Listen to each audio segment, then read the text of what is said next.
Assalamualaikum warahmatullahi wabarakatuh. Bertemu kembali dengan saya Erwin. Saya Rohim. Ya, dan di video YouTube dari YouTube channel IHA, channel Hipnotis Indonesia. Di kesempatan kali ini saya bersama Mas Rohim akan membahas tentang cara menguasai pikiran diri sendiri. Jadi di sini ditujukan supaya hidupnya itu tidak berdasarkan apa kata orang, tapi dari pikiran diri sendiri. Kan banyak orang itu yang hidup berdasarkan kata orang. Nah. Kata orang itu baik, wah beli. Kata orang itu jelek, nggak mau ke sana gitu. Jadi sebetulnya bagaimanapun juga yang namanya manusia itu kan punya, ketika pertama kali lahir punya sifat tabula rasa, seperti kertas putih gitu ya, terus kemudian dituliskan berbagai macam tulisan di sana dengan tinta berwarna-warni dan sebagainya, itu kan oleh orang tua, oleh sekolah, oleh lingkungan, oleh pendidikan, pergaulan dan sebagainya. Tetap mungkin menguasai pikiran bawah sadarnya terisi hal itu. Mau tidak mau sih akan ada kondisi di mana kata orang ini akan tetap mempengaruhi. Cuman gimana biar tidak terlalu dominan, mungkin pertanyaannya kan seperti itu. Biar gak terus-menerus selalu kata gitu orang. Artinya selektif. Kalau kata orang baik, ya kita ikuti. Tapi kata orang itu jelek, menghambat perkembangan kita, ya sebaiknya dihindari. Nah, gimana caranya seperti itu? Kalau kata orang ini saya teringat ketika sekolah pasti ada orang yang nurut gitu. Teman-teman yang disuruh tuh pokoknya ngikuti. Si Anu biasanya orangnya lucu-lucu ya. Belikan teh ke kantin gitu. Nurut gitu. Ini berarti kategori orang yang nurut kata orang. Bisa jadi mungkin dia tidak bisa menguasai pikiran sendiri, tidak mau menolak, tidak mau memberontak, akhirnya nurut aja gitu. Dan memang pada saat itu dia jadi bulian orang ya. Sana dicengkangin, diapain lah, pasti ada lah ya. Kalau Pak Erwin pasti ada nggak pengalaman itu ya? Teman sekolah yang jadi bulian orang, kadang disuruh-suruh, ada diejek. Ada nggak? Nggak ada sih. Nggak ada. Alhamdulillah saya sekolah di tempat yang baik. Nggak ada yang jadi korban semacam seperti itu. Sadar bahwa saya itu akan berpengaruh ke masa depan. Mungkin nggak sampai seperti itu. Adalah yang diceng-cengin gitu, tapi yang sampai kayak yang disuruh kayak jadi pembantu di kelas gitu sih nggak sampai sampai gitu ya. Ya mungkin kita sekolahnya beda-beda. Ada. Ini saya kepikiran bahwa berarti orang ini ikut kata orang gitu loh. Memang sekarang di kehidupannya dia lebih nurut memang. Jadi kalau jadi karyawan itu, kalau saya lihat orangnya jadi karyawan cocok ya? Ya cocok, dia nurut kemana aja ngikuti gitu loh. Jadi pesuruh ya, ya tipe seperti itu gitu. Ya mohon maaf pesuruh, tapi memang itulah kata yang lebih sopan apa ya? Iya. Mengikuti instruksi staff. Seperti itu. Cuman di dalam kehidupan gitu loh, kan ada banyak orang yang selalu kayak nggak bisa mengumpulkan nyali yang kuat untuk memutuskan kehidupan dia sendiri. Orang semuanya lagi selalu mengikuti tren juga kan, itu ikut kata orang juga kan. Orang jadi tidak bisa mengendalikan diri ya, tidak bisa mengontrol emosi ya. Misalnya lagi rame kaitannya dulu ada tanaman gelombang cinta, dia ngikut itu. Bahkan sampai kulaan gitu ya. Menyimpan banyak dan terus nantinya nggak laku, bangkrut. Terus udah gitu ada batu akik ngikut. Ada apalagi burung ngikut. Nah itu kan jadi kendala mereka untuk ya. Bahkan dia akan mengalami kerugian yang karena kata orang. Ya kalau menurut saya begini, ya kita harus punya rule tujuan hidup ya. Goal saya adalah mengikuti cara saya. Nah, cara saya adalah cara yang sudah saya tetapkan sesuai keyakinan, sesuai ketuhanan ya. Kemanusiaan. Nah, ini kadang ada juga yang mengabaikan Tuhan, akhirnya dia tidak terarahkan hidupnya. Ya, bisa dengan melibatkan keyakinan dalam pembuatan goal ya.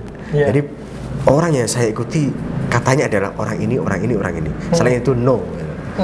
Nah, itu bisa menjadi cara untuk bisa menguasai pikiran diri sendiri biar tidak ikut kata orang. Dan orang kalau ini terus belajar begitu, biasanya kalau ikut kata orang terjebak masalah, akhirnya kan dia menyimpulkan bahwa tidak semua orang baik ya. Akhirnya tidak percaya dengan orang itu, dia cari orang lagi, ikuti katanya, tidak bagus lagi, kemudian ganti orang lagi. Nah, saran saya lebih baik cari kata Tuhan dari kitab-kitab yang sudah diciptakan Tuhan masing-masing ya, punya aturan masing-masing. Ikuti cara itu, ikuti kata itu, dan akhirnya kita berada di peran atau pengaruh kata Tuhan, biar tidak ikut kata orang. Mungkin akan bisa menguasai diri sendiri dan sesuai arahan Tuhan. Mungkin kalau kata Tuhan firman ya, jadi firman ya. Kata Tuhan. Jadi kata Nabi ya. Nyari orang yang bernama Firman. Firman Utina. Seperti itu. Atau mungkin gini, kata orang itu sebetulnya nggak selamanya jelek, nggak selamanya juga bagus. Kita harus pandai-pandai memfilter juga gitu kan. Kata orang bisa jadi ya orang tersebut memang mungkin sudah berhasil dan sebagainya, kan kenapa enggak kita mengikuti kata orang tersebut, dan itu juga demi kebaikan kita. Makanya tadi kan berdasarkan ketuhanan misalnya ya, Tuhan Yang Maha Esa, terus kemudian kemanusiaan yang adil dan beradab, ya artinya bagus untuk diri kita dan kemanusiaan ya, untuk keluarga kita lah, untuk lingkungan kita dan sebagainya, semacam seperti itu. Akhirnya itu yang diikuti gitu ya, bukan semua orang diikuti. Jadi kata orang itu netral lah, nggak positif nggak negatif. Nah, katanya itu apa yang baru kemudian positif ataukah negatif? Kalau katanya yang kayak tadi ya, ngebully ini dan segala macam, jelas negatif, itu ya jangan didengerin. Tapi kalau kan ada juga, adalah pasti dulu teman SD yang sebaliknya. Kalau yang tadi kan disuruh-suruh, kalau yang sekarang tuh paling pinter, paling sok jagoan. Ya, yang positif lah, yang dipuja-puja guru, ya dijadikan selalu murid teladan. Kan ada yang dikirim ke kecamatan juara kirim ke kabupaten, dan juara ke provinsi gagal buang ke laut. Seperti itu gitu loh. Artinya kan kalau yang semacam seperti itu, support dari orang itu kan bagus gitu, positif ya, artinya patut ditiru gitu ya. Jadi kata orang ini tergantung kata orangnya apa dulu kan gitu. Oke. Jadi harus bisa memilih ya, siapa yang bicara, kata siapa gitu ya, bukan kata semua orang. Kalau ada juga yang kata orang yang mengancam itu, misalkan dia saking takutnya sama orang tua, kemudian setiap kata orang tua itu diikuti. Kamu harus sekolah di sini. Akhirnya apa yang terjadi? Kamu harus mondok di sini. Dan banyak cerita yang terjadi di masyarakat. Akhirnya setelah dipaksakan mondok di situ, stres. Itu kira-kira gimana mengatasinya? Apa ini anak harus keluar dari zona itu? Biar kalau semacam seperti itu sih saya rasa yang butuh diubah sih orang tuanya sih. Ya kan? Iya, orang tuanya ikut kata orang mungkin ya. Bukan anaknya ikut kata orang tuanya, tapi orang tuanya ikut kata orang. Tuh kok gini loh, ben pinter. Nah, akhirnya anak tidak mau dipaksakan, akhirnya terbebani oleh pelajaran, nggak bisa belajar. Nah, mungkin ya yang sudah nonton itu subscriber dari kita ya sebaiknya belajar dari hal-hal semacam seperti itu. Mungkin kalau dari dulu memang sudah terbiasa dengan didikan ala militer ya, menjauhi sistem demokrasi semacam seperti itu, ya sudahlah, itu berhenti sampai di Anda gitu, jangan terus kemudian dilanjutkan tradisi itu ke anak cucu gitu kan, karena nggak baik kan untuk ini perkembangan semacam kalau seperti itu. Tidak tahu cara ini, tidak tahu video ini, mungkin orang yang punya pendidikan seperti itu, punya doktrin seperti itu akan berlanjut terus menerus. Iya. Bahkan menjadi tradisi ya. Tradisi keturunan keluarga si Anu gitu dah. Pokoknya sebetulnya sih kalau dalam batasan-batasan tertentu sih nggak masalah kan, memang ada orang yang memang terbiasa untuk mendisiplinkan diri dan sebagainya gitu loh. Militer kan juga bagus juga kan untuk disiplin, mungkin untuk membentuk karakter yang kuat, yang siap untuk menghadapi medan perang misalnya. Kalau semua jadi demokratis, jadi ini musyawarah mufakat gitu, mungkin ya Indonesia nggak punya tentara juga kan gitu. Tergantung porsinya gitu. Ya. Nah, jadi ada beberapa cara untuk bisa menguasai pikiran diri sendiri, yaitu dengan mengikuti hal-hal baik. Ya, yang pertama tadi arahnya adalah kepada kata Tuhan, kemudian kata orang yang baik, kemudian cara berpikir yang baik, maka akan mengarahkan diri Anda untuk bisa menguasai diri sendiri.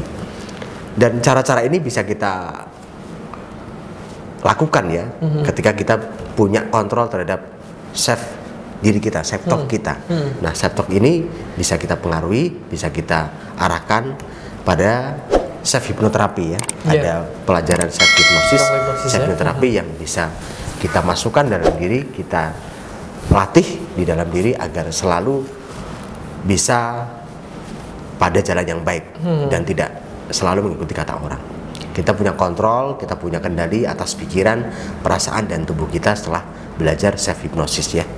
Di materi level 1 ya, instant hipnosis ada tentang self hipnosis ya, yang bisa menghipnosis diri kita untuk lebih mengontrol dan menguasai pikiran diri sendiri. Dan ada juga materi yang menarik di luar self hipnosis, kan ada kaitannya bagaimana pikiran terbentuk. Nah, sifat tadi loh, tabula rasa yang di pada masyarakat ini. Nah, kita kan bisa tahu bagaimana pikiran ya, ini pembentukan pikiran itu awalnya dari mana, hal apa yang bisa membentuk pikiran itu, akhirnya bisa mensiasati atau mengarahkan ya sumber itu biar lebih baik, biar mengisi pikiran untuk diri kita supaya lebih positif, untuk keluarga kita juga seperti itu. Oke ya, mungkin itu ya. Saya rasa cukup ya untuk itu. Tadi saya bukakan ya. Iya. Silakan tutup.